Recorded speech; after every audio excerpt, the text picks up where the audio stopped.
Госпожа председатель.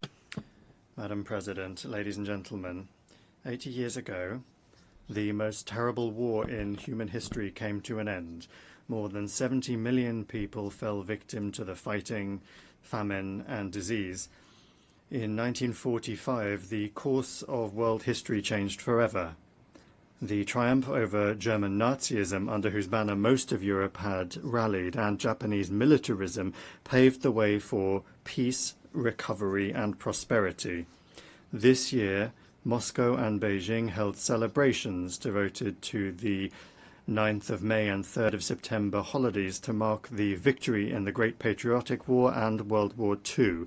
The world witnessed grand military parades commemorating the decisive contribution of the peoples of the Soviet Union to the defeat of Nazi Germany and the particular role of the people of China in defeating militaristic Japan.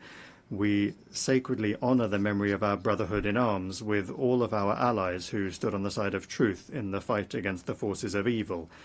One of the enduring outcomes of that war was the creation of the United Nations. The principles of its charter agreed upon by the founding fathers of our organization continue to serve as a shining beacon of international cooperation. They embody centuries of experience of the coexistence of states and remain fully relevant in the age of multipolarity. The only thing that remains is for all member states, without exception, to adhere to those principles in full, in their entirety, and as they are interconnected. In practice, however, things look different. Widespread, gross violations of the principle of the sovereign equality of states are undermining faith in justice itself and leading to crises and conflicts. The root of the problem lies in the incessant attempts to divide the world into us and them, into democracy and autocracy, into a blooming garden and a jungle, those who are at the table and those who are on the menu, into the chosen ones who are allowed everything and the rest who for some reason are obliged to serve the interests of the golden billion. We advocate for unquestioning adherence to the principle of equality. It is the guarantee that all countries will be able to take their rightful place in the world order, regardless of their military might, the size of their population, or the size of their territory and economy. The principle of the non-use of force and threat of force has also been repeatedly flouted by the West. The NATO bombing of Yugoslavia, the invasion of Iraq by the US-led coalition, and NATO's military operation for regime change in Libya all ended in tragedy. Today, Israel's illegal use of force against the Palestinians and aggressive actions against Iran, Qatar, Yemen, Lebanon, Syria, and Iraq threaten to blow up the entire Middle East. Russia firmly condemned the attack by Hamas militants on Israeli civilians on the 7th of October 2023. However, there is no justification for the brutal killings of the civilian population of Palestine or for terrorist attacks. There is also no justification for the collective punishment of Palestinians in the Gaza Strip, where Palestinian children are dying from bombing and starvation. Hospitals and schools are being destroyed, and hundreds of thousands of people are being left without shelter.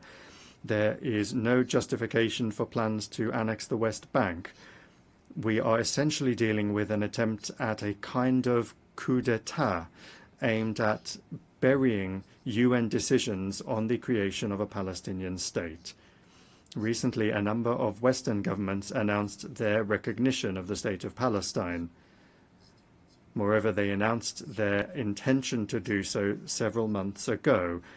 The question then arises, why did they wait so long? It seems that they had hoped that soon, by the time the General Assembly session was convened, there would be nothing and no one left to recognize.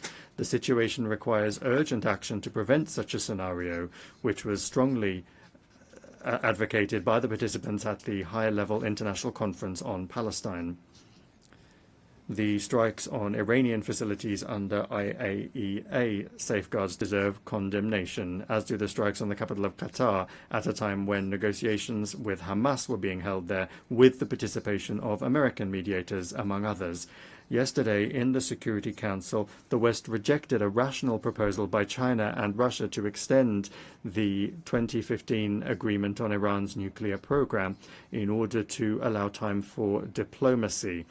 This has finally exposed the West's policy of sabotaging the pursuit of constructive solutions in the UN Security Council and its desire to extract unilateral concessions from Tehran through blackmail and pressure. We consider such a policy to be unacceptable and consider all manipulations to restore anti-Iranian UN sanctions as well as the sanctions themselves to be illegal. The West is not accustomed to observing the principle of non-interference in internal affairs. The color revolutions have become a sad phenomenon of our time, and illegal unilateral sanctions have long since become the main tool of Western diplomacy.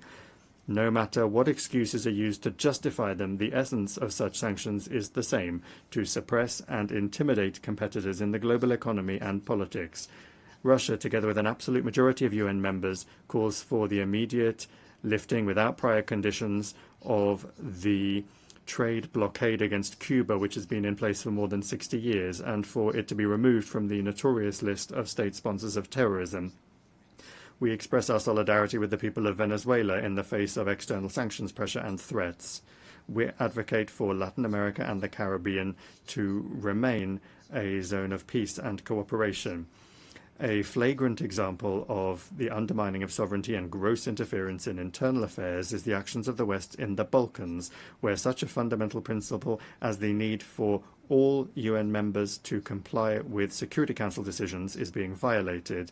The unilateral recognition of Kosovo's independence, contrary to Resolution 1244, was essentially an attack on Serbia's state structure. Now the West has set a course for the collapse of the statehood of Bosnia and Herzegovina by sabotaging the Dayton peace agreement. In both Kosovo and Bosnia, an attack has been launched on the vital interests of the Serbian people, including the ancestral rights of Serbian Orthodoxy. Similarly, the Kiev regime, which seized power as a result of an anti-constitutional coup organized by the West in 2014, has set a course for the elimination of the canonical Ukrainian Orthodox Church and the legislative eradication of the Russian language in all spheres, in education, culture, and the media. Ukraine is the only country in the world that has legislatively banned the use of the native language of almost half of its population. Arabic is not banned in Israel, and Hebrew is not banned in Arab countries and Iran, but Russian is banned in Ukraine. Let me remind you that Article 1 of the UN Charter states the need for respect for human rights and fundamental freedoms for all, without distinction as to race, sex, language, or religion. Europe remains silent on this issue, obsessed as it is with the utopian goal of inflicting a strategic defeat on Russia. To this end, the Ukrainian regime is permitted to do anything, including terrorist attacks against politicians and journalists, torture, extrajudicial executions, indiscriminate bombings of civilian targets, and reckless sabotage of nuclear power plants. As President Vladimir Putin has repeatedly emphasized, Russia has been and remains open to negotiations on eliminating the root causes of the conflict. Russia's security and its vital interests must be reliably guaranteed. The rights of Russians and Russian-speaking people in the territories that remain under the control of the Kiev regime must be restored in full. On this basis, we are ready to discuss security guarantees for Ukraine. So far, neither Kiev nor its European sponsors seem to realize the gravity of the situation or to be willing to negotiate honestly. The North Atlantic Alliance continues to expand right up to our borders, contrary to assurances given to Soviet leaders to advance not a single inch to the east. Contrary to the commitments made by NATO members at the OSCE to respect the principles of the indivisibility of security and not to strengthen their own security at the expense of others and not to strive for dominance, we repeatedly propose that NATO capitals respect their commitments and agree on legally binding security guarantees. Our proposals in 2008 and the subsequent ones, including in December 2021, have been ignored and continue to be ignored to this day. Moreover, threats of the use of force against Russia are increasingly being made. Russia is being accused of almost planning to attack the North Atlantic Alliance and the European Union countries. President Putin has repeatedly debunked these provocations. Russia has never had and does not have any such intentions. However, any aggression against my country will be met with a decisive response.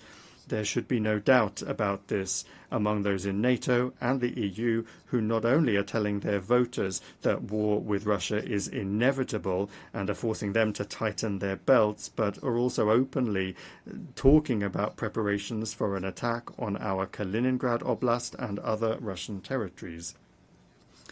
We have some hopes for the continuation of the Russian-American dialogue, especially after the summit in Alaska. In the approaches of the current US administration, we see a desire not only to contribute to ways to realistically resolve the Ukrainian crisis, but also a desire to develop pragmatic cooperation without adopting an ideological stance. Russia and the US bear a special responsibility for the state of affairs in the world and for avoiding risks that could plunge humanity into a new war. The maintenance of strategic stability is the aim of a new initiative by the Russian Federation that was put forward by President Putin on the 22nd of September. It concerns Russia's readiness to adhere to the central quantitative limits of the New START treaty for 1 year after its expiry on the 5th of February 2026.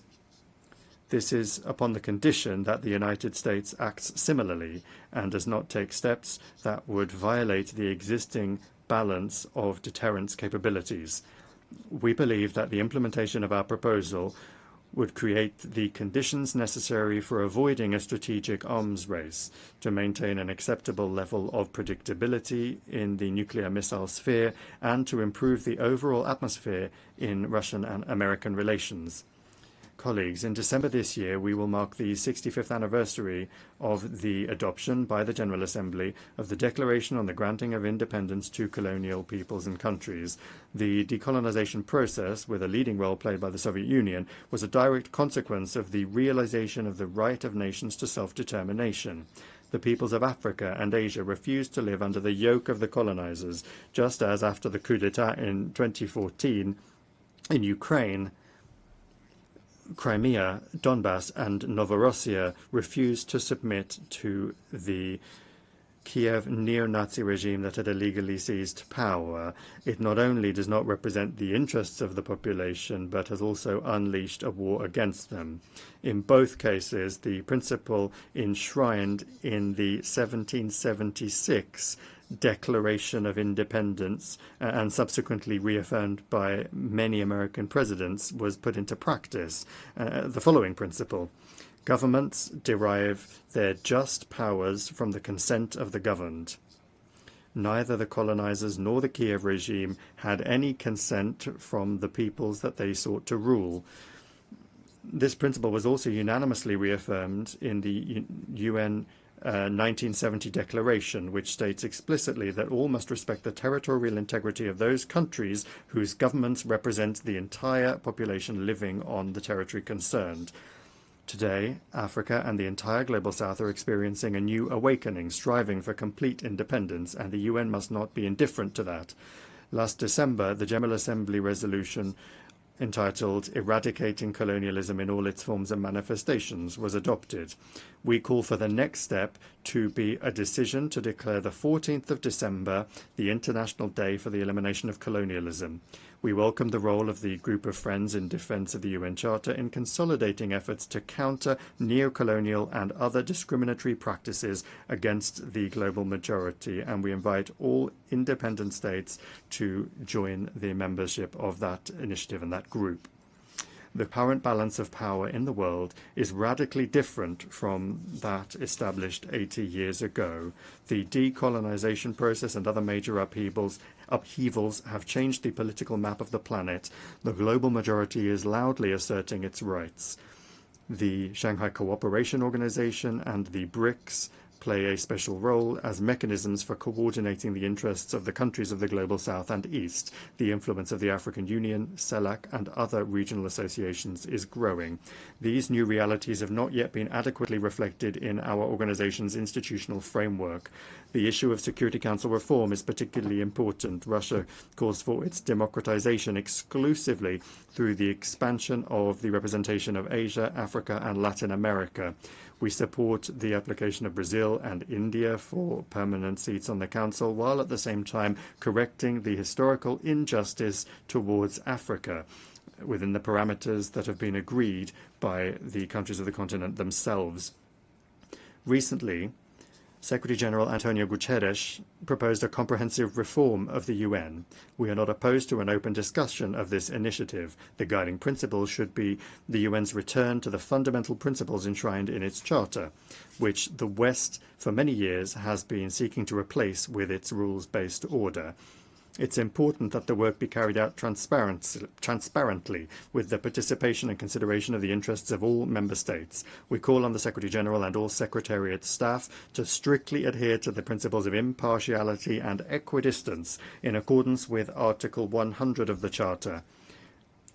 Attempts at a palace coup in the Secretariat, its privatization by a small group of countries, must not be allowed.